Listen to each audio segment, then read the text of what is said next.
Here at the checkpoint station on Interstate 90. This is an aquatic invasive species check station where if you have an aquatic vessel, you are required to stop. So I came out because I'm doing a story on it. What's up, Flathead? What's up, Eugene? So I figured since the boat came up, we'd do a little cop block. Sorry, I'm a ways away and I'm with my phone, trying to get the best picture I can, zooming in. So according to the RCW in Washington State, you are required to stop where they have these checkpoints. You're required to allow them to inspect. You're required to let them inspect your vehicle for clean and drain, proper clean and drain procedures, things like that. So we're coming up with a game plan to make sure we can prove, first of all, where it is right now, there's several ways to get around it. So that's pretty ridiculous. I'm not sure when I'm heading to Libby, Flathead. Thanks, KC. You know, trying to, probably in the next couple of weeks, I'm going to try to get over there early. Actually, I want to do some hiking around there. So, are you open in the next month or month and a half? I have to look and see when I have my kids and when there's soccer stuff going on. So anyways, these guys are just supposed to inspect the boat. I feel like it's a violation of our Fourth Amendment rights.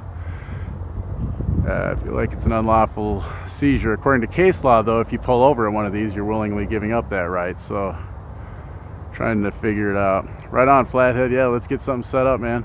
That's what I thought. Okay. So that's cool. It'll be like halfway between, I think, the two of us, roughly. You do Troy, Bonners Ferry, Kalispell. They're all in a little section there. So anyways, they're supposed to tell you how to... It is a violation. You're right, KC. So we were on the phone this morning trying to figure out coming up with a plan to get it. All right, well, Luis, you don't have to watch, man. This is all I got. It's a cop watch here. There has to be, so at these also in Washington State, one of those two guys has to be a Washington Department of Fish and Wildlife law enforcement officer.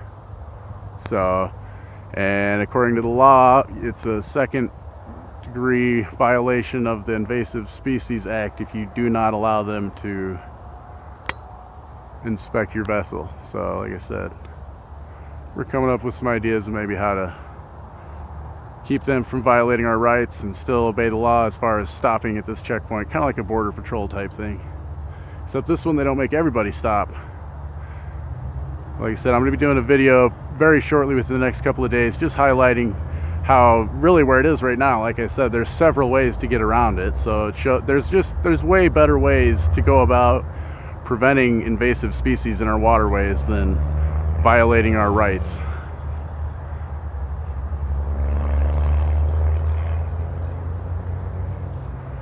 You're right, Steve-O, you're right.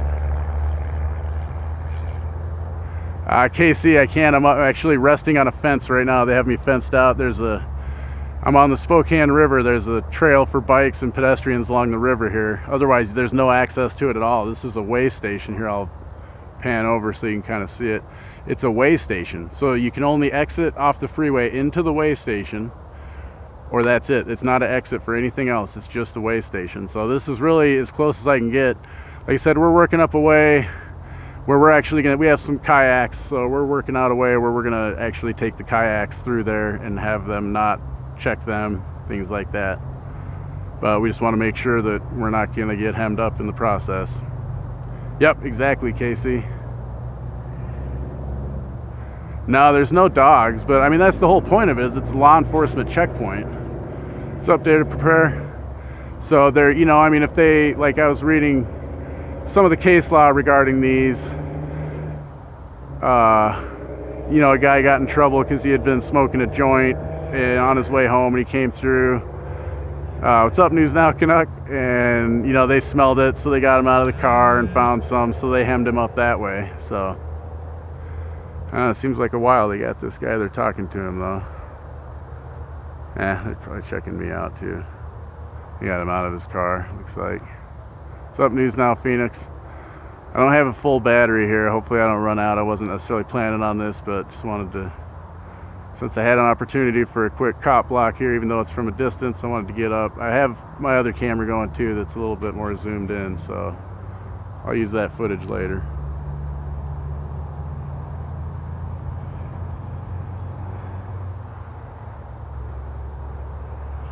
Right on, thanks, Dare. So anyways, not your typical cop block.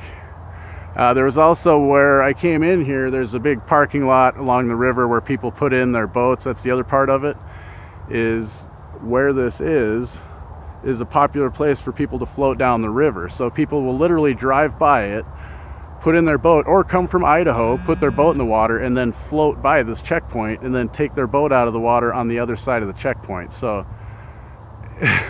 really kind of just a dumb place for it, honestly.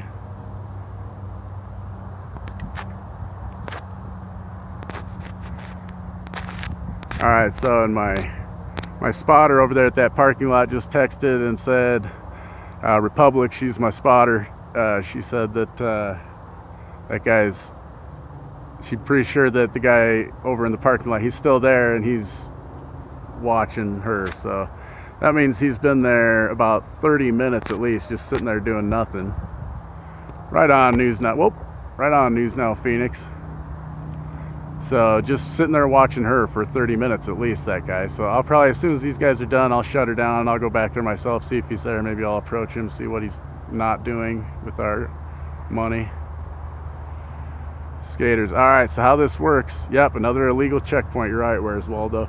So how this works, and we're going to go through them with our kayaks here in a little bit. We just have to understand what the law is, all that, before we do it. But how it works, if you have a boat, there's signs along the highway before you get here. As you come into Washington, if you have a boat, you're required to stop. If you don't, it's a second-degree violation of the Aquatic Invasive Species Act. I have all the paperwork here with me to tell you exactly what it is, but I'll drop all my camera stuff if I get it. So they're checking for, it's these like New Zealand mussel shells. There's different like seaweeds. The one that used to be around here in one of the lakes is Eurasian milfoil, I think it was called. So here he's getting to leave here. It looks like no tickets or anything like that.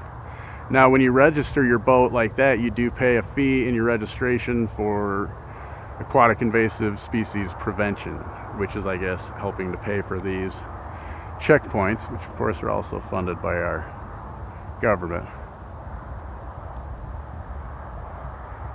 Either that or that they tell you, it's ridiculous when you read the law. They tell you how to, they're just going to tell you how to clean your boat and then tell you to do it at home, basically. So it's really silly. The whole point of it is it's more of the police state, just invading our privacy. So anyways, guys, just save battery now that there's no boats. I don't see any more coming through here. It's pretty early in the season, so I'm going to shut it down. Thanks for joining, and look for us in the next day or so to have a story on this on the channel, just regarding the law, more specifics on the law and all that. Thanks, Casey. Thanks for tuning in, everybody. Thanks for joining. All right, everybody. Peace.